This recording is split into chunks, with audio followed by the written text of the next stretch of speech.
everyone. In physics classes, we are doing first unit of class 12, that is electrostatics. And we are doing the topic Gauss law. Gauss law we have already discussed. Now we are doing its applications. And 3 applications also we have discussed. And the applications were, we were finding out the electric field intensity due to spherical shell, a charged solid sphere, and thin infinite sheet, a plane sheet. Today we are going to do 4th application of Gauss law, that is we want to find out electric field intensity due to a infinitely long uniformly charged thin wire. Infinitely long uniformly charged thin wire. So what will be the electric field intensity due to it? We are going to find out with the help of Gauss law. Gauss law is for finding out the electric flux, which is given by 2 formulas, E dot ds, integration of E dot ds, and its second formula is given by Q by epsilon naught. The charge inside the given body upon epsilon naught. Now let's start today's topic. We have infinitely long thin wire uniformly charged. Uniformly charged means at its every point we have same amount of charge. Now suppose at point P I want to find out electric field intensity, which is r distance away from the wire, and lambda is the linear charge density, because we are saying this wire is uniformly charged. That means its charge is same at every point. So linear charge density is given by charge per unit length, Q upon L. Okay, now P is our observation point. Now I am taking any arbitrary origin, suppose O, because it is infinitely long. I am taking any arbitrary origin O and 2 points, suppose X and Y, equidistant from the origin. Now because of this point X, here point P, electric field intensity will given by this direction, because we know from positively charged, this wire is positively charged, so electric field intensity will be in this directions and also in the slant positions. Okay, because we know due to a positively charged, electric field intensity in all the directions surrounding it, spherically symmetric. So due to it, at point P, we are taking this one is the electric field intensity's direction. Now because this is a slant line, inclined line, and it is a vector quantity, we are going to resolve it into the 2 components, 2 rectangular components. So I can draw this, one component horizontally and one component vertically. Now due to this Y, also we have electric field intensity here. It is due to X point, so we are writing it Ex, and it is due to point Y, so I am writing it Ey. Okay, it will be in this direction. Again it is an inclined vector, a slant vector, so I am going to resolve in 2 components, one in the vertical direction and another one in the horizontal direction.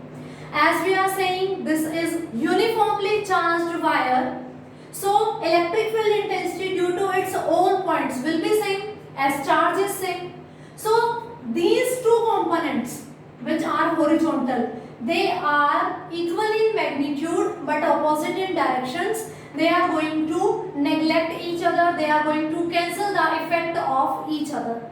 And this component of both Ex and Ey, these components are going to be added up.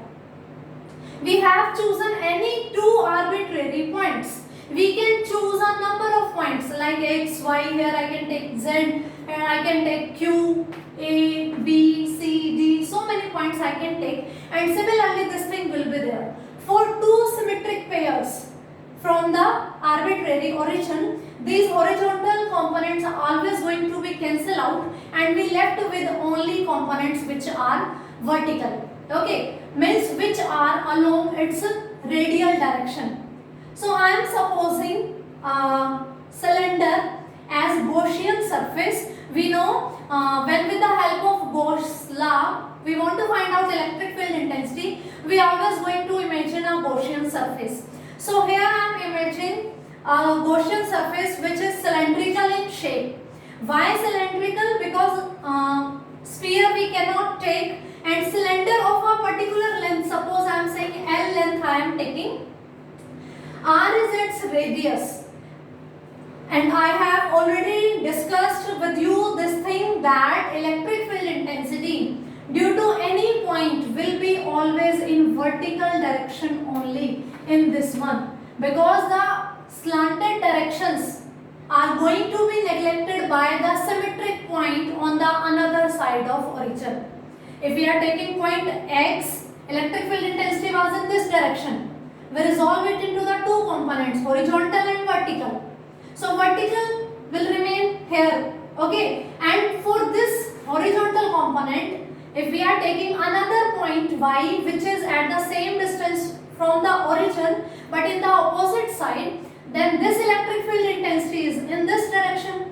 Again we are going to resolve it into the two components, one is in the horizontal and one is in the vertical direction. These two horizontal, because the wire is uniformly charged, so electric field intensity will be same. Okay, so these are equal in magnitude but opposite in direction. They are going to cancel each other and vertical components are going to be added up.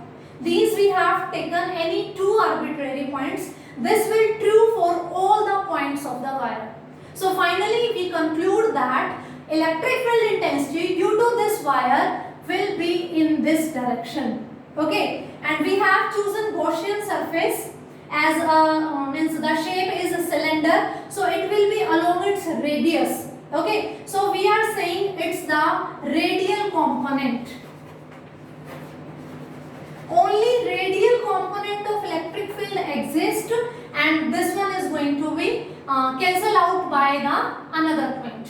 Okay, so electric field intensity will be in this direction.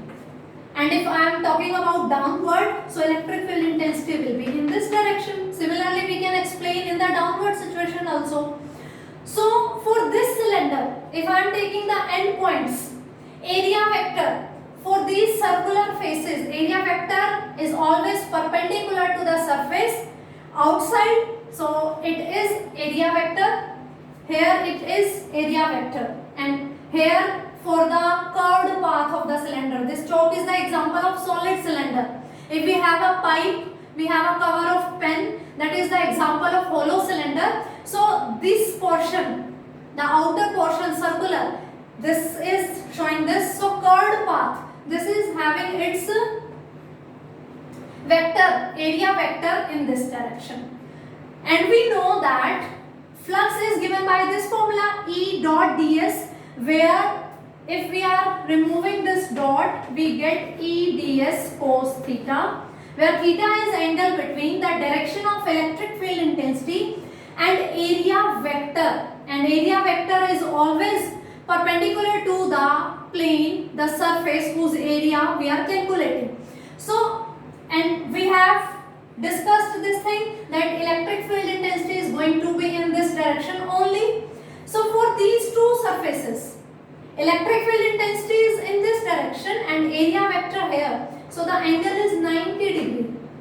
Similarly for this, electric field intensity here and area vector in this direction. The angle is 90 degree and cos 90 is 0 degree. So flux due to these 2 points is 0. We left with only curved surface, and for curved surface the angle between area vector and electric field intensity is 0 degree. So for curved surface theta is equals to 0 degree, and we can write E ds cos 0 is 1. Okay, so we left with E dot ds means integral of ds. ds we are choosing any small element. That's why this integration is there. This thing I am not repeating again and again, because in all the applications we have already discussed so many times. For calculating this, we are always choosing a small element. Always choosing a small element. And finally what we are going to do? We are going to add up all the small elements which are making the complete cylinder. So ds is the area of this small element, and when we integrate it over the closed surface, the circle is showing the integration of closed surface, it will cover the whole curved surface area of the cylinder. The curved surface area of cylinder is given by the formula 2 pi RL. This is the curved surface area of the cylinder and it is 2 pi RL. And this equation will remain same. Q by epsilon naught, Q by epsilon naught, Q by epsilon naught, Q by epsilon naught. This is the value of flux. Okay, now we know that our length of this wire is infinitely long. That's why we are taking its linear charge density, which is given by charge per unit length. From this definition we can find out charge, that is given by linear charge density into length of the wire. Okay, now I am replacing this Q by lambda L upon epsilon naught. From this equation, E into this term, I am replacing this term on the right hand side in the denominator. It will be like this, epsilon naught 2 pi RL. Okay, now this L will cancel out and E is equals to lambda upon 2 pi epsilon naught R. So finally, electric field intensity due to a thin, uniformly charged, infinitely long wire is lambda upon 2 pi epsilon naught R.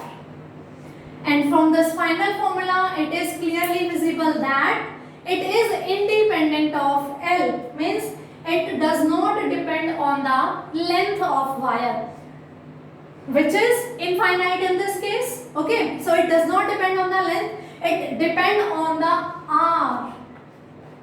R is the distance of observation point from the wire. So, if suppose it is wire P point, Q point, R point. If this wire is infinitely long and we are taking 3 points which are at same distance away from the wire, that is the distance is R, the electric field intensity at all the points will be same. It depends on this position R, okay, not depends on the length of the wire. So it is E is equals to lambda upon 2 pi epsilon naught R. 2 pi is constant, epsilon naught is the absolute permittivity of the free space and R is the observation distance perpendicularly from the wire, and lambda is linear charge density, charge per unit length. As it is uniformly charged, so it will be same at every point. So this is the electric field intensity. And for the direction, if I want to find out what will be the direction of electric field intensity, for positive charged wire, it will be outside for positively charged. If the wire is negatively charged, the electric field intensity towards the wire. Okay, the direction of electric field intensity will be given by the charge of the wire. If it is positively charged, then direction of electric field intensity is away from the wire in the perpendicular direction. If it is negatively charged, it is towards the wire perpendicular direction. So this is about the magnitude and this concept is about the direction. I hope this concept is clear to you. Electric field intensity due to infinitely long straight uniformly charged wire. So finally we have discussed 4 applications of the Gauss law. This was about the Gauss law and its application. In unit electrostatics we have 2 chapters, and by completing this Gauss law's application we have finished our first chapter, that was electric charge and field. Next time we are going to start our NCERT exercise of this chapter, and after that we are going to start second chapter of electrostatics. For today it's sufficient. Thank you.